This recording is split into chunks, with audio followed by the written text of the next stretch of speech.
வணக்கம். சித்த கேர் உணவே மருந்து மருந்தே உணவு. மழை வந்தாச்சு, தொடர்ந்து மழை பெஞ்சுட்டே இருக்கும். இன்னும் 2 மாதத்துக்கு முழுமையான மழைக்காலமா நமக்கு இருக்கும். இந்த மழை காலத்துல சாதாரணமா எல்லாருக்கும் வர டெங்கு, மலேரியா, டைபாய்டு, சளி, இருமல், அப்புறம் பங்கஸால வர நோய்கள், இது எல்லாமே தாக்கக்கூடிய தன்மை எல்லாருக்குமே வரதுக்கு நிறைய வாய்ப்பு இருக்கு. முக்கியமா நோய் எதிர்ப்பு சக்தி குறைவா இருக்கிறவங்களுக்கு நிறையவா வாய்ப்பு இருக்கு. இந்த வாய்ப்புகளை வருமுன் காக்குற மாதிரி என்னென்ன செய்யலாம், சின்ன சின்ன டிப்ஸ் தான். என்னென்ன செய்யலாம் அப்படிங்கிறத பார்க்கலாம். முக்கியமா எல்லாரும் சொல்ற மாதிரி தண்ணீரை காய்ச்சி குடிக்கணும்.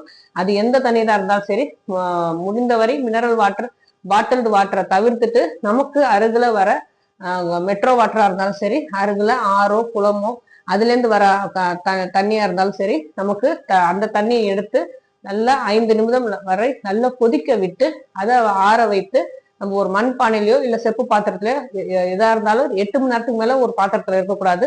கொதிச்சு ஆறுன பாத்திரத்துல 8 மணி நேரம் தான் இருக்கணும். அது உடனே குடிக்கிற மாதிரி நம்ம பாத்துக்கணும். இந்த மாதிரி ஒவ்வொரு தடவையும் நம்ம செஞ்சுட்டே இருக்கும்போது தண்ணியால வர எந்த பிரச்சனையும் நமக்கு வராது, தொற்று வராது. அடுத்தது எல்லாருக்கும் சளி இருமல் இருக்கு